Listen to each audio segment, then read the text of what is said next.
गौतम बुद्धा की कहानियां हमेशा ही प्रेरणादायक होती है और आज मैं आपको उनमें से एक प्रमुख कहानी सुनाता हूं जो सोने से पहले सुनने के लिए बिल्कुल सही है। एक बार की बात है जब गौतम बुद्धा अपने शिष्यों के साथ एक गांव में थे। वहां लोग उनके ज्ञान और उपदेश सुनने के लिए डोर डोर से आते थे। एक दिन एक व्यक्ति आया जो बहुत ही गुस्से में था। उसने बुद्धा को अपमानित करना शुरू कर दिया, उनके खिलाफ बुरा भला कहने लगा। बुद्धा शांत से बैठे रहे, बिना किसी गुस्सा या प्रतिक्रिया के।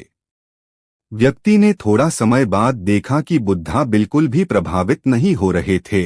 तब उसने पूछा, तुम गुस्सा क्यों नहीं हो रहे? क्या तुम्हें मेरी बातों का बुरा नहीं लग रहा? बुद्धा मुस्कुराए और बोले, मेरे मित्रा, जब तुम किसी को कोई उपहार देते हो और अगर वह व्यक्ति उस उपहार को ना ले तो वो उपहार किसका रह जाता है? व्यक्ति हैरान होकर बोला, वो उपहार मेरा ही रहता है। बुद्धा ने FIR कहा, बिल्कुल सही। तुमने अपने गुस्से और अपमान का उपहार मुझे देने की कोशिश की, लेकिन मैंने उसे स्वीकार नहीं किया, तो वो तुम्हारे पास ही रह गया। ये सुनकर व्यक्ति को अपनी गलती का एहसास हुआ और उसने बुद्धा से क्षमा मांगी। बुद्धा ने उससे समझाया कि गुस्सा अपने ही मानसिक शांति को छीन लेता है। इसलिए हमें शांति से रहना चाहिए और दूसरों के बुरे व्यवहार को अपने ऊपर प्रभावित नहीं होने देना चाहिए।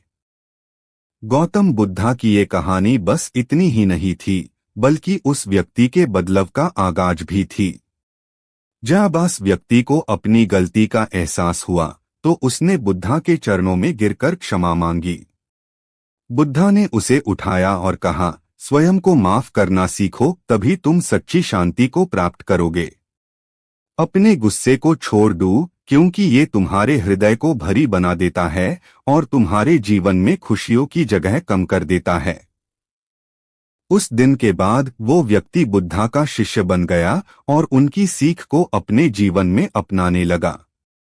धीरे धीरे उस व्यक्ति ने अपने गुस्से पर नियंत्रण पा लिया और उसने देखा कि उसकी जिंदगी में शांति और प्रसन्नता का संचार होने लगा।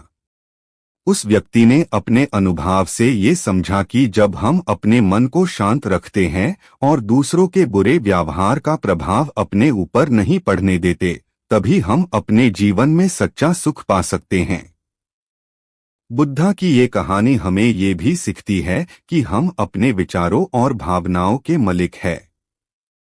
दूसरे लोग क्या सोचते हैं या क्या कहते हैं, ये उनकी समस्या है, लेकिन हम किस तरह से प्रतिक्रिया देते हैं, ये हमारे हाथ में है। शांति, धैर्य और समझदारी से जीने का अर्थ ही सच्ची जीवन की पहचान है। इस कहानी का प्रभाव गांव के अन्य लोगों पर भी पड़ा। जब उन्होंने देखा कि बुद्धा के उपदेश ने उस व्यक्ति की सोच को बदल दिया और उसकी जिंदगी में शांति लाई, तो और लोग भी उनसे सीखने के लिए आने लगे। बुद्धा ने अपने शिष्यों और गांव के लोगों को समझाया कि मनुष्य अपने दुख का कारण खुद होता है, क्योंकि वो अपने गुस्से, ईर्ष्या और अपराधात्मक सोच से अपने मन को अशांत कर लेता है। लेकिन जब हम अपने मन को ये समझते हैं कि दूसरों के व्यवहार को अपने ऊपर प्रभावित ना होने दे, तभी हम अपने जीवन में शांति और संतुष्टि का अनुभव कर सकते हैं। बुद्धा ने एक और उदाहरण दिया, यदि कोई व्यक्ति एक पानी से भरे घड़े में एक पठार फेंकता है तो पानी उछलता है और कंपन होता है। लेकिन यदि वही पठार एक विशाल सरोवर में डाला जाए तो कंपन शांत हो जाता है और पानी अपनी स्थिति में लौट आता है। हमारा मन भी उस विशाल सरोवर की तरह होना चाहिए जो हर स्थिति में अपने अस्तित्व को शांत और स्थिर रख सके। लोगों ने ये सब सुनकर अपने व्यवहार को समझा और अपने जीवन में शांति, दया और धैर्य को अपनाने लगे। उन्होंने अपने गुस्से को पहचानकर उसका समाधान करना सीखा। धीरे धीरे गांव के लोगों के बीच मीठी बोली, सहयोग और प्रेम का संचार होने लगा। आखिर में गौतम बुद्धा ने कहा, यदि तुम अपनी प्रतिक्रियाओं को समझकर अपने गुस्से और अपमान का जवाब शांति से देते हो, तभी तुम सच्ची आत्मशांति को पा सकते हो। इससे तुम्हारे जीवन में सुखी और आनंदमय जीवन का मार्ग प्रशस्त होता है। जब बुद्धा का उपदेश लोगों तक पहुंचा और गांव में शांति का वातावरण व्याप्त हो गया, तब कुछ लोगों ने सोचा कि क्या ये शांति हमेशा बनी रह सकती है। एक दिन एक युवा गांव का व्यक्ति बुद्धा के पास आया और पूछा, भगवान, यदि कभी ऐसा समय आए जब कोई बहुत ही अपमानित व्यवहार करे और हमें बहुत बुरा लगे, तो उस समय अपने आप को कैसे शांत रखे? बुद्धा ने उसे एक प्रसंग के रूप में जवाब दिया। एक बार एक राजा था जो अपने गुस्से की वजह से लोगों पर अत्याचार करता था। एक दिन उसने अपने मंत्री से कहा, मुझे बताओ कि गुस्सा सबसे ज्यादा टकटवार है या शांति? मंत्री मुस्कुराया और बोला, महाराज, इसका जवाब आपको एक यात्रा के दौरान मिलेगा। राजा और मंत्री एक गांव गए, जहां उन्होंने एक गरीब किसान को देखा जो अपने खेत में काम कर रहा था। राजा ने उस किसान को आजमाया और उसे गाली दीन लगा, लेकिन किसान सिर्फ मुस्कुराया और अपने काम में लगा रहा। राजा ने और तेज आवाज में उसका अपमान किया, पर किसान तब भी शांत रहा। आखिर में राजा ने पूछा, क्या तुम्हें मेरा अपमान बुरा नहीं लगता? किसान ने विनम्रता से जवाब दिया, महाराज, जब आप अपना गुस्सा मुझे देते हैं और मैं यूं स्वीकार नहीं करता, तो ये गुस्सा कहाँ जाता है? ये वापस आपके पास ही रहता है। मैं अपने मन की शांति क्यों खराब करूं, जब मैं इस गुस्से का मलिक ही नहीं बनना चाहता? बुद्धा ने युवा व्यक्ति से कहा, इस कहानी का सार ये है कि जब तक तुम अपने मन को दूसरों के गुस्से और अपमान से दूर रखते हो, तब तक तुम अपने जीवन में शांति बना सकते हो। दूसरों का व्यवहार उनका है, लेकिन तुम्हारा मन तुम्हारे हाथ में है। तुम चाहो तो अपने मन को एक विशाल सरोवर बना सकते हो, जो हर कंपन के बाद भी शांत हो जाता है। ये सुनकर उस युवा व्यक्ति को अपने गुस्से पर नियंत्रण रखने की समझ आई। उसने समझा कि सच्ची शक्ति अपने गुस्से का जवाब गुस्से से नहीं, बल्कि शांति और धैर्य से देना है। इस तरह बुद्धा की प्रेरणा से उस युवा ने अपने जीवन में शांति को अपनाया और उसने देखा कि कैसे उसकी जिंदगी में सुख और आनंद का संचार हो गया। उस युवा व्यक्ति ने बुद्धा की बात अपने जीवन में अपनाने का निश्चय किया। हर रोज जब कभी उसका सामना किसी कठिन स्थिति से होता, वो अपने मन को शांत रखने का अभ्यास करता। धीरे धीरे उसने देखा कि लोगों के साथ उसका व्यवहार बदल रहा है और लोग भी उसके प्रति अधिक सम्मान और प्रेम दिखाने लगे। एक दिन गांव में एक व्यक्ति था जो अपनी कठोर और रूढ़ स्वभाव के लिए मशहूर था। उसने युवा व्यक्ति को मजाक का निशाना बनाने की सोची और उससे सबके सामने अपमानित करने लगा। पहले तो युवा व्यक्ति के मन में गुस्सा आया, लेकिन उसने बुद्धा के उपदेश को याद किया, अपनी प्रतिक्रिया का चुनाव तुम्हारे हाथ में है। उसने गहरी सांस ली और शांति से कहा, मैं तुम्हारे शब्दों का बोझ अपने ऊपर नहीं लेना चाहता। मैं अपने मन की शांति का रखवाला हूं। ये सुनकर उस कठोर व्यक्ति हैरान हो गया। यूं समझ नहीं आया कि उसका अपमानित करने का प्रयास इतना असरहीन कैसे हो गया। धीरे धीरे उस व्यक्ति के चेहरे का गुस्सा पिघल गया और उसने सोचा, ये व्यक्ति इतना शांत कैसे रह सकता है, जबकि मैंने ऐसी अपमानित करने की पूरी कोशिश की। उसने युवा से पूछा, तुमने गुस्सा क्यों नहीं किया? तुम इतने शांत कैसे रह गए? युवा व्यक्ति ने मुस्कुराते हुए कहा, जब मैंने बुद्धा के उपदेश को समझा, तब मुझे ये एहसास हुआ कि हर व्यक्ति अपनी प्रतिक्रिया के लिए स्वयं जिम्मेदार होता है। तुम्हारे शब्दों का प्रभाव तब तक नहीं होता जब तक मैं उन्हें अपने मन में जगह ना दूं। शांति मेरे जीवन की चाबी है और मैं उससे अपने हाथ से खोने नहीं देता। ये बात सुनकर कठोर व्यक्ति की आंखों में पश्चाताप की झलक आई। उसने अपने कठोर व्यवहार के लिए क्षमा मांगी और सोचा कि शायद ये समय है कि वो भी बुद्धा के उपदेशन को अपनाए। उस दिन के बाद उस व्यक्ति का जीवन बदल गया। उसने बुद्धा के उपदेशन की तलाश की और अपने गुस्से को शांति में बदलने का सफर शुरू किया। गांव में ये कहानी एक मिसाल बन गई कि कैसे एक व्यक्ति की शांति दूसरे लोगों के जीवन को प्रेरणा दे सकती है।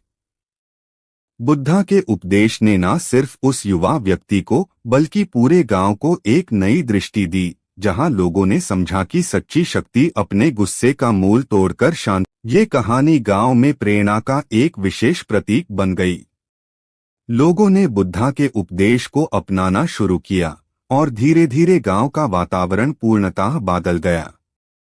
जहां पहले छोटी मोटी बातों पर झगड़े और गुस्सा आम बात थी, अब वहां लोगों ने शांति और समझदारी से अपने विवादों का समाधान ढूंढना सीख लिया।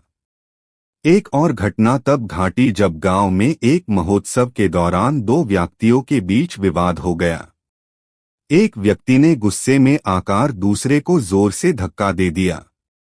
महोत्सव में उपस्थित सभी लोगों ने देखा कि कैसे दूसरा व्यक्ति, जिसे धक्का दिया गया था, अपने आप को संभलता है और बिना गुस्से के बस मुस्कुराते हुए पहला व्यक्ति से कहता है, मैं अपने दुख और गुस्से को अपने मन में जगह नहीं देना चाहता। तुम्हारा गुस्सा तुम्हारे पास रहे, मैं अपने जीवन में सिर्फ शांति चाहता हूं। इस घटना का सब पर गहरा प्रभाव पड़ा। लोगों ने समझा कि सच्ची हिम्मत और बल उस व्यक्ति में है जो गुस्से को अपने ऊपर हावी नहीं होने देता। लोग इस व्यक्ति से प्रेरणा लेकर बुद्धा के उपदेश की महत्ता को और भी गहरा समझने लगे। महोत्सव का माहौल FIR से खुशनुमा हो गया और लोगों ने एक दूसरे के प्रति सम्मान और प्रेम का आभार प्रकट किया। जब ये बात बुद्धा तक पहुंची तो उन्होंने अपने शिष्यों को कहा, देखो, जब एक व्यक्ति अपनी मानसिक शांति को संभालने की क्षमता रखने लगता है, तब उसका प्रभाव दूसरों पर भी पड़ता है। शांति एक ऐसी ज्योति है जो अंधकार को दूर कर सकती है, चाहे वो गुस्से का हो या ईर्ष्या का। जब तुम अपने व्यवहार से दूसरों को प्रेरणा देते हो, तब तुम सच्चे अर्थ में बुद्धा की सीख को जीते हो। गांव के लोगों ने उस दिन बुद्धा के उपदेश की सच्ची ज्ञान की ताकत समझी। उन्होंने ये जाना कि शांति के मार्ग पर चलना आसान नहीं होता, लेकिन ये मार्ग ही जीवन को सुखद और समृद्ध बना सकता है। तब से लोग अपने व्यवहार को बदलने लगे और गांव एक मिसाल बन गया कि कैसे बुद्धा के उपदेश से एक समुदाय अपनी सोच और जीवन की दिशा को बदल सकता है। बुद्धा के अंतिम उपदेश के बाद शिष्यों और गांव के लोगों में एक नए उत्साह का संचार हुआ। उन्होंने समझा कि ये युद्ध जो अपने मन के गुस्से, ईर्ष्या और दुर्भावनाओं से लड़ा जाता है, जीतने लायक है। हर कोई अपने जीवन में इस पाथ पार चलने के लिए प्रेरणा लेने लगा। शिष्यों ने बुद्धा से पूछा, भगवान, ये युद्ध हम कैसे जीत सकते हैं? क्या इसके लिए कोई विशेष अभ्यास है? बुद्धा ने एक सुंदर उदाहरण दिया। एक वृक्ष को देखो जो एक आंधी में झुक जाता है, लेकिन टूटता नहीं है।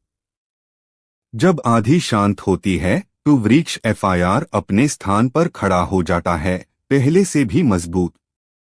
वृक्ष की मजबूती का राज उसकी जड़ों में होता है, जो जमीन के अंदर गहरी होती है।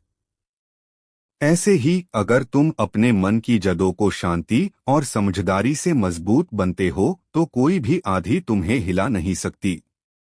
एक शिष्य ने पूछा, महाराज, हम अपने मन की जड़ों को कैसे मजबूत बनाएं? बुद्धा ने जवाब दिया, ध्यान, मेडिटेशन उसका मार्ग है। जब तुम रोज ध्यान करते हो, तब तुम अपने मन की गहराइयों में जाते हो और अपनी भावनाओं को पहचानकर उन्हें नियंत्रित करते हो। यदि तुम गुस्से को समय पर पहचानकर उसे शांति में बदल सकते हो, तो तुम अपने जीवन में विचारों का स्वयं साम्राज्य स्थापित करते हो। गांव के लोगों ने ध्यान का अभ्यास शुरू कर दिया।